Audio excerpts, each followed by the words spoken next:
Bismillahirrahmanirrahim. Assalamu alaikum to all viewers. Welcoming at YouTube channel at the rate Rana 4563 at the platform of Rahnama Academy for guidance and counseling to students of cadet colleges and ISSB candidates. Dear viewers, आज का जो lecture है वो थोड़ा routine से हटके है। आज एक तो हम बात करेंगे जो अभी तक लेक्चर्स मैंने डिलीवर किए उस पे जो फीडबैक है उसके हवाले से मैं थोड़ा बात करना चाहूँगा। वो चूँकि सारे के सारे लेक्चर्स साइंस पे थे, इंग्लिश सब्जेक्ट पे थे, थोड़ा बहुत उस पे इंट्रोडक्शन अबाउट उर्दू पेपर था और इसी तरह मैथमेटिक्स के हवाले से भी जो उसका सिलेबस था उसके हवाले से बात हुई थी।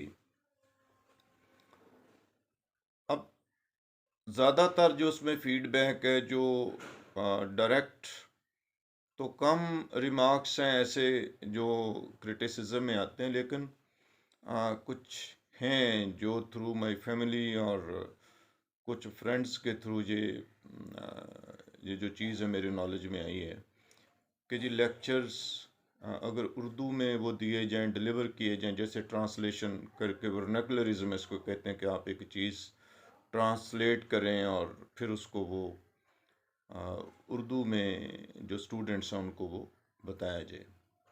आई एग्री, ये चीज़ ठीक है, उनके लिहाज से ये बात सही है, क्योंकि जो भी आप आर्ग्यू करते हैं या क्रिटिसाइज़ करते हैं, अगर आपकी वो criticism is based upon the sound arguments तो वो कंस्ट्रक्टिव भी हो सकती है, उसमें चीज़ें बेहतर होती हैं और बेहतरी की जो गुंजाइश है वो हमेशा रहती हैं। ऐसा नहीं है कि कोई भी ऐसी चीज़ दुनिया में आपको नज़र आ रही है कि उसमें कोई बेहतरी नहीं है। बेहतरी होती है, इंसान डे बाय डे वर्क करता है, वो टीचिंग है, वो उसका बिज़नेस है या कोई भी वो मैकेनिकल जॉब है, वो कोई उसकी किसी लिहाज से किसी किस्म की भी जॉब है, तो वो जूँ जूँ उस पर वर्क करता है वो बेहतरी की तरफ, इम्प्रूवमेंट की तरफ वो जाता है। ये यहाँ तक बात ठीक है, लेकिन अगर क्रिटिसिज्म आपकी बेस करती है साउंड आर्गूमेंट्स पे, स्ट्रॉन्ग आर्गूमेंट्स पे, और आपके जहन में है कि ये मैं चीज़ बड़ी रिसर्च करके कैलकुलेट करके मैं इस पे क्रिटिसाइज़ कर रहा हूँ कि ये चीज़ यूँ है।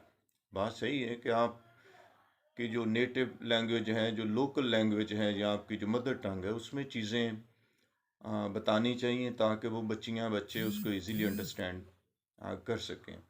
लेकिन चूँकि ये ज़्यादातर जो लेक्चर्स हुए हैं वो कैडेट कॉलेजेस के हवाले से हुए हैं, उनका वो सिलेबस या वो चीज़ें या वो बुक्स जो उनकी एंट्री टेस्ट के लिए बड़ी ज़रूरी हैं, जिनसे पेपर सेटअप किया जाता है, मुख्तलिफ जो कैडेट कॉलेजेस हैं उसको तैयार करते हैं,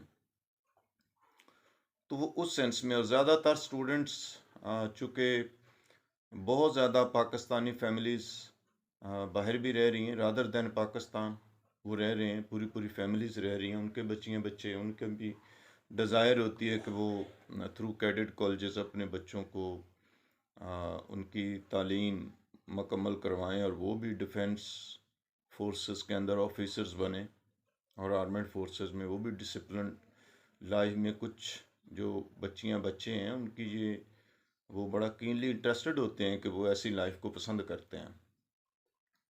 नॉट 100%, हर बच्चे की जो इंस्टिंक्ट है, जो उसकी साइकी है वो डिफरेंट होती है, उसका जो एप्टीट्यूड है वो डिफरेंट होता है।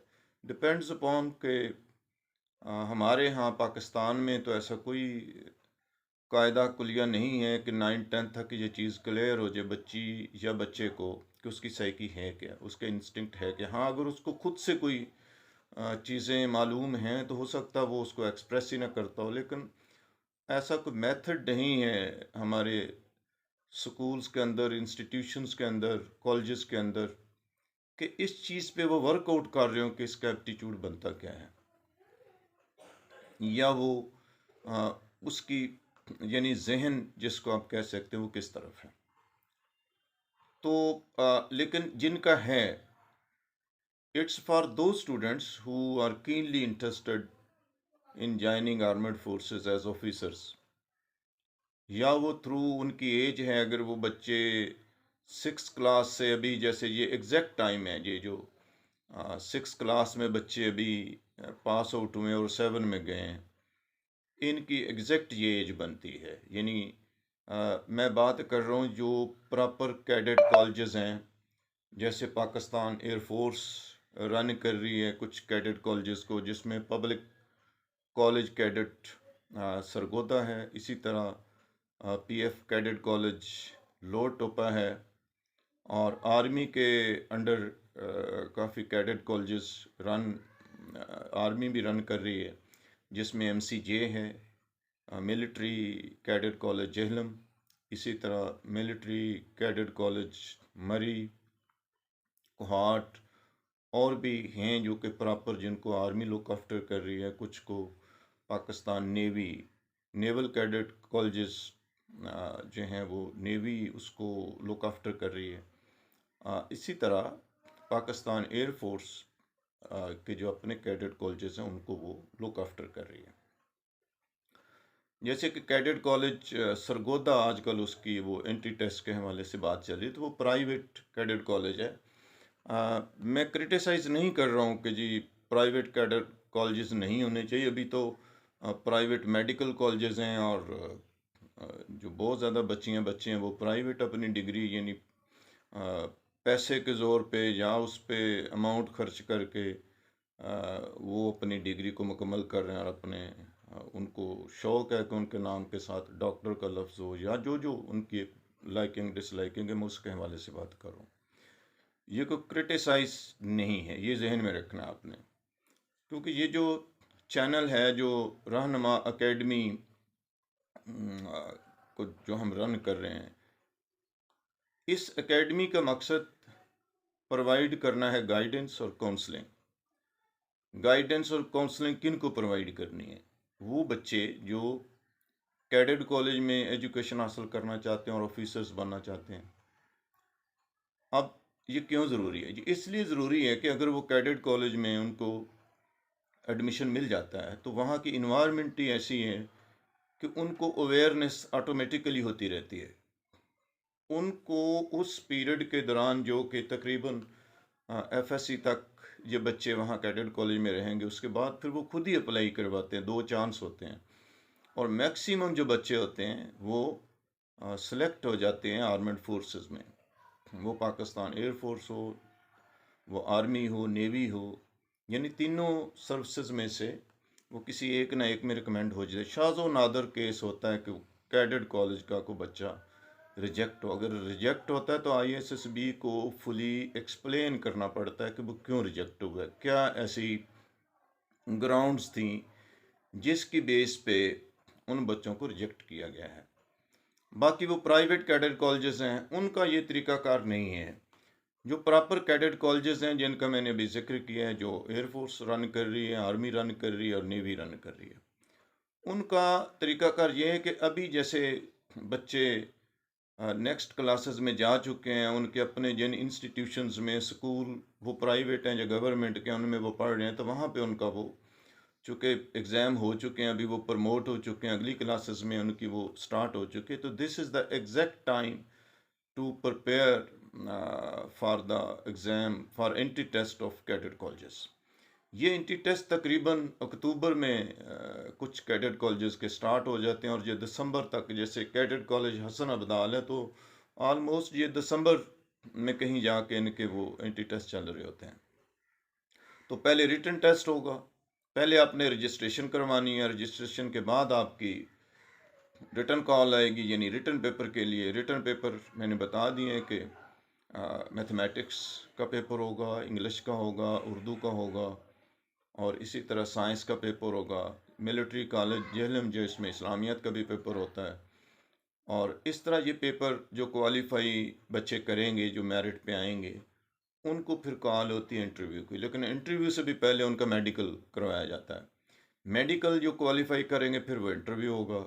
इंटरव्यू के बाद फिर वो जो मेरिट लिस्ट है फाइनल वो बनती है, और ये बच्चे कैडेट कॉलेजेस में जिसमें वो रिकमेंड हुए होते हैं वो वहाँ उनकी अराइवल होती है, और उनका जो सेशन एजुकेशन का वो वहाँ पे स्टार्ट हो जाता है। अब फ़र्क है प्राइवेट कैडेट कॉलेजेस का और वो कैडेट कॉलेज जो कि आर्मेड फोर्सेस रन कर रही है। आर्मेड फोर्सेस के अंडर जितने कैडेट कॉलेजेस चल रहे हैं या उनको लुक आफ्टर कर रहे हैं, वहाँ पे जो बच्चे चले जाते हैं तो ऑलमोस्ट वो उनका फीस स्ट्रक्चर ऐसा है कि वो बच्चे अफोर्ड कर सकते हैं, यानी आम फैमिलीज अफोर्ड कर सकती हैं। बल्कि उल्टा वहाँ पे जो कैडेट कॉलेजेस हैं वो पॉकेट मनी भी दे रहे होते हैं। यानी जो आप यहाँ पे प्राइवेट स्कूल्स के अंदर या आपकी जो इंग्लिश मीडियम स्कूल है यहाँ पे जो आपके बच्चे एजुकेशन हासिल कर रहे हैं उनकी जो फीस स्ट्रक्चर है वो ज़्यादा है मेरे लिहाज से। तो वहाँ पे जो कैडेट कॉलेजेस हैं, सरगोदा है, लोअर टोपा है, आर्मी के हैं, नेवी के हैं, तो वहाँ पे तो ऑलमोस्ट वो फ्री है, डिसिप्लिन एक एनवायरनमेंट है, और गारंटी होती है कि वो बच्चा खैर खैरियत से, अगर वहाँ उसको कोई मेडिकल इशू नहीं आता, कोई और प्रॉब्लम नहीं आती, तो ऑलमोस्ट वो फ्यूचर के ऑफिसर्स होते हैं। और उनको फिर एफएससी के बाद या फिर इवन आप मेडिकल कॉलेज में भी चले जाएं, इंजीनियरिंग यूनिवर्सिटीज़ में भी चले जाएं, तो उसके बाद भी तो जॉब है नहीं है। या तो आप बहुत बड़े बिजनेस फैमिली से ताल्लुक़ रख रहे हैं, फिर तो आपको ज़रूरत नहीं है जॉब की, आप अपने बिज़नेस को रन कर लें और सिर्फ आप बिज़नेस एडमिनिस्ट्रेशन को स्टडी कर लें या उससे रिलेटेड कोई चीज़ कर लें। तो मैं उन लोगों की बात कर रहा हूँ कि जिनके बड़े बड़े बिजनेस नहीं हैं और उन्होंने जॉब ही करनी है, तो this is the best job. ये जॉब भी है, सवाब भी है, आप एक मुल्क व कौम की खिदमत कर रहे होते हैं। जब टाइम आता है तो यही ऑफिसर्स, यही जवान, यही जो आर्मेड फोर्सेस के लोग हैं वो बड़ा they are proud to sacrifice even their the dearest thing that is the life for the sake of country. अपने मुल्क के लिए अपनी जान का नजराना भी वो पेश कर रहे होते हैं। नो डाउट कि आजकल जो एक इन्वायरमेंट चली हुई है एक वो पॉलिटिकल है। मैं पॉलिटिकल या रिलीजियस या ऐसी कोई बात नहीं करना चाहता हूँ, क्योंकि मैं एक इंस्टीट्यूशन ऐसे इंस्टीट्यूशन को रन कर रहा हूँ जिसका मकसद ही गाइडेंस और काउंसलिंग है, और इसमें हमने कभी ये डिफरेंस नहीं रखा।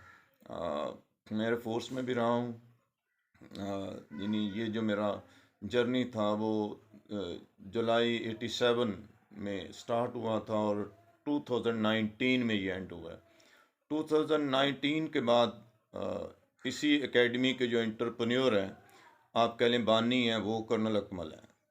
वो ऑलरेडी रन कर रहे थे इस्लामाबाद में, बल्कि कुछ यूनिवर्सिटी के साथ भी उनकी ये जो सिस्टम था वो रन हो रहा था, और यूनिवर्सिटीज़ खुद रिक्वेस्ट करती थी कि जी आप हमारे जो ISSB के बच्चे इनको आके यूनिवर्सिटीज़ के अंदर, एक यूनिवर्सिटी ने तो बाकायदा उनको ऑफिस भी दिया हुआ था, पूरा एक सिस्टम दिया हुआ था वहाँ पे, यानी उनको पूरी प्रैक्टिस, जैसे GTO टास्क होते हैं उनकी प्रैक्टिस, इसी तरह डिप्टी कैसे इंटरव्यू करेगा, वो सारी चीज़ें, इस तरह साइक के जो टेस्ट हैं, या इस लिहाज से जो एकेडमिक टेस्ट हैं, यानी जो सिलेक्शन सेंटर पे आपके एग्ज़ाम होने हैं, प्रीलिमिनरी यानी एग्ज़ाम उसको कहते हैं ISSB के हवाले से, वो सारी की सारी वहाँ पे, यानी यूनिवर्सिटीज़ ने पूरा जो स्पेस दिया हुआ था और मतलब भी वो कर रहे थे। तो एक तो एंटरप्रेन्योर वो थे उसके, यानी उन्होंने ये सारा इसका वो किया। फिर और भी ऑफिसर्स उनके साथ थे, कर्नल अंसर हैं, इसी तरह एक दो ब्रिगेडियर भी वहाँ पे थे। और फिर मुझे भी सर ने कहा, मैंने भी इस्लामाबाद में ज्वाइन किया, फिर मैं प्रिंसिपल TCM बन के लाहौर आ गया, और वहाँ से फिर मैं एक इंटरनेशनल मिल है इस फैसलाबाद में, वहाँ पे एज सिक्योरिटी हेड और एडमिनिस्ट्रेशन का हेड, और फिर जो HR इनकी डिपार्टमेंट होती है उसका बना। और उसके बाद फिर अभी जो रिसेंटली मैं एडमिनिस्ट्रेटर एक इंटरनेशनल यूनिवर्सिटी है वहाँ पे एज एडमिनिस्ट्रेटर काम कर रहा हूँ। लेकिन मैंने इन तमाम चीज़ों के साथ साथ इस काम को कंटिन्यू रखा है। अब ज़्यादातर जो रहनुमा अकेडमी है, इसके जो लेक्चर्स हैं वो ISSB के हवाले से हों, वो कैडेट कॉलेजेस के हवाले से हों, जो ज़्यादातर ऑनलाइन लेक्चर्स चल रहे हैं, यानी ऑनलाइन इनके लेक्चर्स बाकायदा लाइव ये डिलीवर हो रहे होते हैं। इवन कुछ जो यूनिवर्सिटी पैनल्स पे हैं उनकी भी कुछ लेक्चर्स इसी तरह उनको कुछ प्रिपेयर करके भेज दिए जाते हैं। कुछ लाइव भी बाज़ दफ़ा यूनिवर्सिटी इनवाइट भी करती है, वहाँ पे भी ये चीज़ें जाके उन बच्चों की अवेयरनेस के लिए उनको वो बताई जाती हैं। अब इस एरिए में यहाँ पे अभी मैं रह रहा हूँ, मेरी फैमिली रह रही है, यानी ये बनता है डिस्ट्रिक्ट ननकाना साहब और इसकी तहसील है शाहकोट। और यहाँ पे मैंने ये कोशिश की कि तमाम जो बच्चे हैं जो डिज़र्व करते हैं, उनका हक बनता है कि उनको भी अवेयरनेस हो सकता है कि कुछ घरों में बहुत ज़्यादा अवेयरनेस हो, ऑलरेडी बहुत बड़े बड़े ऑफिसर्स उनके बैठे हों, लेकिन इस एरिया में है नहीं है कोई ऐसे ही चंद एक नाम हैं। और उनमें भी जो ज़्यादातर ऑफिसर्स होते हैं, हर ऑफिसर एजुकेशन ब्रांच से नहीं होता या वो टीचिंग से ही नहीं करता, वो हर एक की एक अपनी अपनी वहाँ पे ब्रांच होती है, उसके लिहाज से वो काम कर रहे। तो चूँकि मैं एजुकेशन ब्रांच में ही रहा हूँ, एयरफोर्स में भी, और पहले मैं आर्मी में था, आर्मी से ट्रांसफ़र एयरफोर्स में हुआ, रिटायरमेंट फाइनल मेरी एयरफोर्स से हुई। और बहुत एक लंबा अरसा है टीचिंग का। तो जो मेरी एक इंटेंशंस हैं, जो डिज़ायर है, वो ये है कि चीज़ें डिलीवर करनी चाहिए। क्योंकि ये हक बनता है कि जो फ्यूचर है, जो आने वाले बच्चे हैं, उनको अवेयरनेस दी जाए, जो एक्सपीरियंसेस गेन किए हैं उनको उनके साथ शेयर किया जाए, उनको सब्जेक्ट नॉलेज के लिहाज से या कोई भी वो जनरल उनकी अवेयरनेस है, वो मतलब कि कोई ऐसी गाइडेंस लेना चाहते हैं तो वो ये अवेलेबल है। जो इंटरेस्टेड लोग हैं जो इस लोकेलिटी के हैं, शाहकोट जहाँ नज़दीक, वो रब्ता कर सकते हैं यूट्यूब चैनल पे, और नंबर पे भी आप रब्ता कर सकते हैं। अगर वो बच्चे क्लासेस अटेंड फिज़िकली करना चाहते हैं तो मैं अवेलेबल हूँ। मतलब टाइमिंग्स हैं ऐसे कि जो जॉब के अलावा वो उनको गाइडेंस हम दे सकते हैं, या फिर वो लेक्चर्स यूट्यूब से भी मतलब कि वो डायरेक्ट भी अटेंड कर सकते हैं। अगर वो उस पर उन्होंने टाइम लिया हुआ और ऑलरेडी मैसेज किया हो तो उनको वो लिंक अवेलेबल है, they can attend those classes also. अब कोशिश होगी आज का जो लेक्चर है इसमें ज़्यादातर अवेयरनेस ये है कि ये एग्जैक्ट टाइम है कैडेट कॉलेजेस के लिए कि वो बच्चे अभी अपने सिलेबस को पकड़ें, यानी आप टेक्स्ट बुक बोर्ड की वो बुक्स लेंगे जिसमें यानी 7th क्लास का जो लेवल होगा, जिसमें मैथमेटिक्स की बुक है, साइंस की बुक है, इंग्लिश है और उर्दू है। और तमाम वो चीज़ें ऑलरेडी लेक्चर्स में चल रही हैं कि इंग्लिश में क्या क्या आएगा, उर्दू में क्या क्या आ सकता है, मैथमेटिक्स में क्या सिलेबस उसमें कवर होगा, और इसी तरह जो साइंस है उसमें क्या क्या टॉपिक्स हैं। तो बेसिकली इन टॉपिक्स को आपने थ्रू ड्रिलिंग, थ्रू प्रोटिंग, कंप्रिहेंशन, ये सारी चीज़ें आपने एट ए टाइम ये टूल आपने यूज़ करने, यानी वो चीज़ आप अंडरस्टैंड भी कर रहे हो, माइंड पे सिमुलेट तभी होगी ना कि आप उसको अंडरस्टैंड करते हो, लेकिन बार बार आपने फिर उन चीज़ों में मेच्योर करना अपने आप को। तो फॉर गेनिंग मेच्योरिटी उसमें ज़रूरी है कि आप ड्रिलिंग करें और बार बार प्रूव करें चीज़ों को, तो वो आप एक मेच्योरिटी का लेवल वो बच्चे गेन कर जाते हैं। फिर और अगर कोई क्वेश्चन ऐसा डॉज वाला भी है, कोई ऐसा क्वेश्चन है कि यहाँ पे ज़्यादातर तो जो पेपर्स हैं ये MCQs बेस्ड होते हैं, यानी उसमें कुछ पोर्शन MCQs का होता है, कुछ उसका सब्जेक्टिव होता है। तो दोनों के लिहाज से ये बड़ा एक थॉरोली बच्चों ने तैयार करना होता है। अगर ये बच्चे दिल लगा के जो चीज़ें मैं बता रहा हूँ इसको वो कर लें तैयार, तो इंशाल्लाह कोई ऐसी रीज़न है नहीं है कि वो ना रिकमेंड हों और वो अपनी फ्यूचर वहाँ पे ना मतलब ये बना सकें। इट डिपेंड्स अपॉन कि आप कितने इंटरेस्टेड हैं, कितनी एफर्ट्स करते हैं, या सिर्फ इधर उधर जो क्रिटिसिज्म है उसी पे बिलीव करते रहते हैं। देखिए, क्रिटिसिज्म के जवाब देना तो इसलिए ज़रूरी है कि मैं एक प्रोफेशनल हूँ। 33 ईयर टीचिंग का कैरियर है, उसके बाद भी मुझे 2-3 साल हो चले हैं, यानी 2019 के बाद आप अंदाज़ा कर लें कि 3-4 साल, 3 ईयर से तो ऊपर हो गए। तो सिविल सेक्टर में भी मेरी कोशिश थी कि जो हमारी इस लोकेलिटी के इवन बेशक वो प्राइवेट स्कूल हैं, जो गवर्नमेंट के स्कूल हैं, तो वो बेशक लेक्चर्स अगर वो अप्रोच करते हैं, लेक्चर्स अरेंज करते हैं, तो ये अवेयरनेस उनके स्कूल्स के अंदर भी लेक्चर अरेंज करके उनके बच्चों को अवेयरनेस दी जा सकती है। लेकिन इस पे कोई ऐसा इंटरेस्ट सामने आया नहीं है, और जो प्राइवेट स्कूल यहाँ पे रन करें इस लोकेलिटी में, वो खुद ही बहुत ज़्यादा स्कॉलर लोग हैं। ज़्यादातर तो वो जो स्कूल हैं बड़े बड़े जिनकी फीसें शाहकोट के अंदर हैवी हैं, ज़्यादातर तो उनकी बैकग्राउंड अगर देखी जाए ऑनर्स की, तो उनका कहीं दूर का भी ताल्लुक एजुकेशन से नहीं लग रहा। इक्का दुक्का कोई एक दो ऐसे हैं जो, हाँ, लेकिन ज़्यादातर इन लोगों का जो है वो एक बिजनेस पॉइंट ऑफ व्यू से इन चीज़ों को चला रहे हैं। वो उस लिहाज से नहीं, मतलब कि उनका जो फोकस के जी हम अगर किसी बच्चे में कुछ चीज़ नज़र आ रही है तो वहाँ पे कोई ऐसा, क्योंकि ये कोई ऐसा फोर्सेस बेस्ड इंस्टीट्यूशंस नहीं है कि ऑलरेडी यहाँ पे कोई वो ऐसे लेक्चर्स हो रहे हो, ऐसी चीज़ें वहाँ ऐसे सब्जेक्ट चल रहे हो कि बच्चों को समझ आ जाए। तो इट्स फॉर अवेयरनेस